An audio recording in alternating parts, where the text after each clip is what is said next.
Ito talaga ang pinakamalaking pasabog mula nung mabuo itong Quadcom Committee na nag-iimbestiga nga ng extrajudicial killing kasama na rin ang mga illegal na pogo. Dawit na naman daw si Bato de la Rosa. Matindi to, napakatindi talaga na ito. So, all along, yung iniisip natin, nakasabwat itong si Bato de la Rosa, sa pag-implicate niya kay Senator De Lima, ayan na, naglalabasan na po ang mga testigo, ang mga totoong testigo. Hindi po ito gawa-gawa na testigo. Hindi rin po ito tinakot ng mga testigo. Kusang naglabasan ang mga testigong ito dahil alam nila, protektado na sila at wala na sa Malacanang yung naghahari-harian na Panginoon nga na itong si Bato de la Rosa. Alam niyo na yon kung sino. Matindi. Matindi po talaga. Ang sabi nga dito sa balita, alleged drug lord Kerwin Espinosa drops a bombshell. He names Senator De La Rosa as the one who forced him to testify against former Senator De Lima. So anong naiisip natin ngayon? Nakakagigil, no? Nakakagigil. At ang damuhong ito na si Bato de la Rosa, siya pa yung may gana na kung siya ay sinisiraan. Araw-araw daw siyang binabanatan.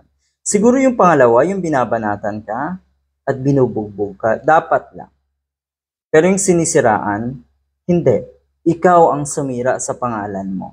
Noon pa man din, alam mo na babalik at babalik sa iyo ito.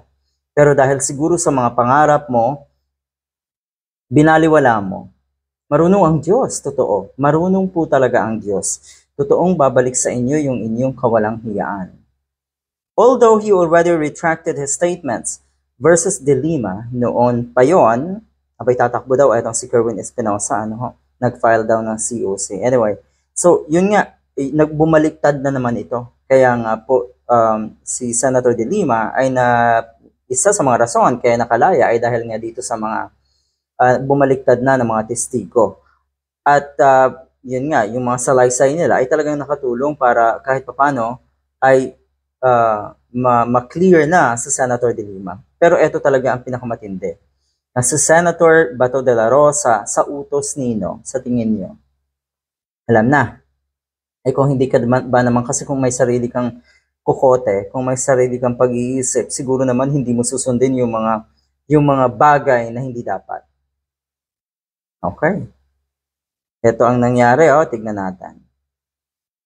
Sinabihan niya ako na aminin daw na sangkot siya sa droga, etong si Kerwin Espinosa, dito sa Pilipinas, at idawit si Peter Lim at si Leila de Lima para madiin din daw sila.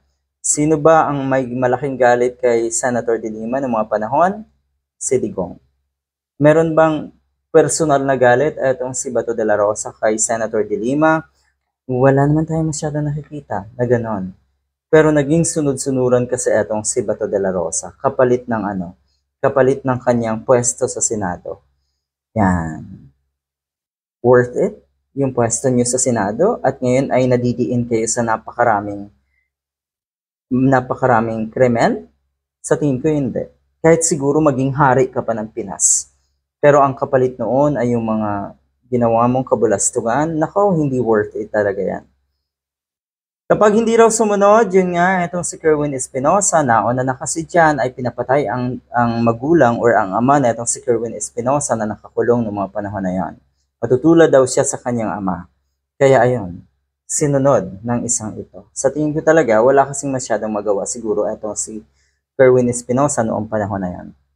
So dawit itong si Bato de la Rosa, malinaw naman yan sa extrajudicial killings.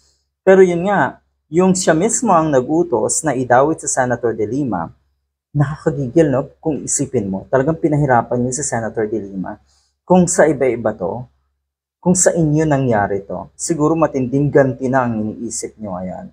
Pero katulad nga ng sinabi ng Senator De Lima, hindi lang sa kanya kayo may kasalanan. Sa taong bayan po kayo may kasalanan. Kaya mananagot kayo, una sa lahat, sa taong bayan. At siguro'y bonus na lang para kay Senator De Lima na makita na kayo rin ay magdusa sa kulungan. Mr. Bato at Digong. Good luck.